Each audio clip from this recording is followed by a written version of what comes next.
bagaimana dengan puasa Dzulhijjah? Berapa hari dan bagaimana niatnya? Dia ada puasa tarwiyah, ada puasa Arafah. Kalau tarwiyah hari ke-8, kalau Arafah hari ke-9. Jadi ke-8 dan ke-9 menurut negara kita masing-masing. Kita negara Indonesia, bukan negara Arab Saudi. Kita mengikuti keputusan hasil Ru'yatul Hilal di negara Indonesia. Baik ikut-ikut Arab. Terus misalnya ikut Arab, salat tarawih nggak mau ikut ke Arab. Salat tarawih di Arab 2 jam baru siap. Pada salat tarawih hana ikut ini, wate muroraya ikut ini.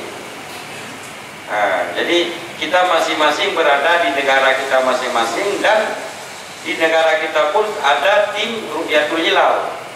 Keputusannya kapan yang sudah ditentukan hari raya, berarti sehari sebelum hari raya itu namanya hari Arafah. Sehari sebelum hari Arafah itu namanya hari Tarwiyah. Namun di dalam kitab disebutkan sunat berpuasa 2 hari. Hari Tarwiyah hari ke-8. Sunat kita mulai puasa hari ke-7. Niatnya Tarwiyah. Kemudian hari ke-8 juga niatnya Tarwiyah. Hari ke-6, ke-7, ke-6. Ke-6 pokoknya 2 hari. Tarwiyah ke-8. Arafah pun 2 hari. Arafah 2 hari, 8 ke-9, kemudian Tarwiyah pun 2 hari. Kenapa? Karena untuk meyakinkan di mana posisi yang sebenarnya. Di 2 huruf. Mesti Arafah, ambil hari ke-8, niat Arafah. Siapa tahu hari ke-8 ini hari ke-9. Hari itu siapa tahu hari ke-9 hari ke-8 atau terbalik-balik hilang. Pokoknya sunat 2 hari. Sunat.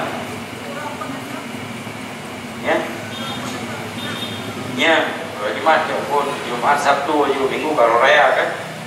Jumat niat aja untuk tarwiyah untuk Arafah, kemudian Sabtu niat lagi untuk Arafah. Atau bagi-bagi pijit, Jumat niat tarwiyah, Sabtu niat Arafah. Nanti kan salah satu di antara 2 hari ini pasti ada yang kena. Kalau nggak kena tarwiyah, kena Arafah. Lagi ya. Sunnah, termasuknya sunnah yang bisa digabung dengan qadha. Kita pakai sunat puasa 6 sih.